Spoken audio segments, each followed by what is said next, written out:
مومنو، اللہ اور اس کے رسول کی فرما برداری کرو اور جو تم میں سے صاحب حکومت ہیں ان کی بھی۔ پھر اگر کسی بات میں تم میں اختلاف واقع ہو تو اگر اللہ اور روز آخر پر ایمان رکھتے ہو تو اس میں اللہ اور اس کے رسول کے حکم کی طرف رجوع کرو۔ یہ بہت اچھی بات ہے اور اس کا انجام بھی اچھا ہے۔ کیا تم نے ان لوگوں کو نہیں دیکھا جو دعویٰ تو یہ کرتے ہیں کہ جو کتاب تم پر نازل ہوئی اور جو کتابیں تم سے پہلے نازل ہوئیں ان سب پر ایمان رکھتے ہیں اور چاہتے یہ ہیں کہ اپنا مقدمہ اللہ کے باغی کے پاس لے جا کر فیصل کرائیں، حالانکہ ان کو حکم دیا گیا تھا کہ اس کو نہ مانیں، اور شیطان تو یہ چاہتا ہے کہ ان کو بہکا کر رستے سے دور ڈال دے۔ اور جب ان سے کہا جاتا ہے کہ جو حکم اللہ نے نازل فرمایا اس کی طرف رجوع کرو اور پیغمبر کی طرف آؤ تو تم منافقوں کو دیکھتے ہو کہ تم سے گریز کرتے اور رکے جاتے ہیں۔ پھر کیسی ندامت کی بات ہے کہ جب ان کے اعمال کی شامت سے ان پر کوئی مصیبت واقع ہوتی ہے تو تمہارے پاس بھاگے آتے ہیں اور قسمیں کھاتے ہیں کہ واللہ ہمارا مقصود تو بھلائی اور مصالحت تھا۔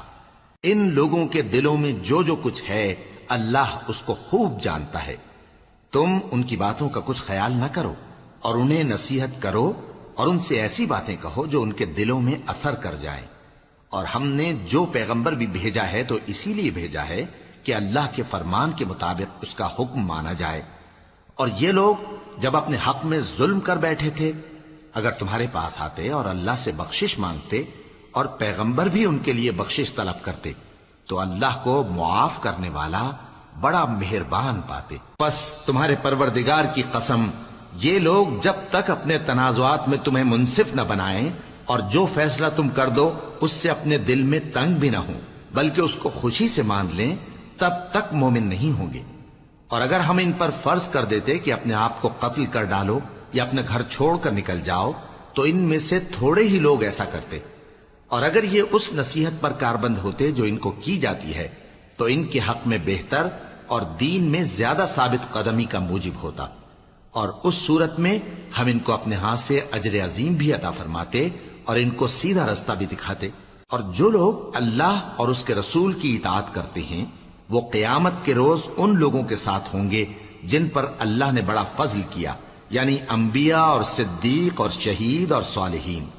اور ان لوگوں کی رفاقت بہت ہی خوب ہے۔ یہ اللہ کا فضل ہے اور اللہ جاننے والا کافی ہے۔ مومنو، جہاد کے لیے ہتھیار لے لیا کرو،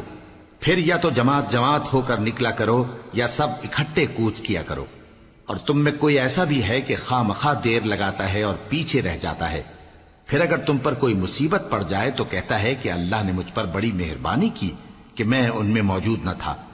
اور اگر اللہ تم پر فضل کرے تو اس طرح سے کہ گویا تم میں اس میں دوستی تھی ہی نہیں، افسوس کرتا اور کہتا ہے کہ کاش میں بھی ان کے ساتھ ہوتا تو مقصد عظیم حاصل ہوتا۔ اب جو لوگ آخرت کو خریدتے اور اس کے بدلے دنیا کی زندگی کو بیچنا چاہتے ہیں ان کو چاہیے کہ اللہ کی راہ میں جنگ کریں، اور جو شخص اللہ کی راہ میں جنگ کرے پھر شہید ہو جائے یا غلبہ پائے ہم عنقریب اس کو بڑا ثواب دیں گے۔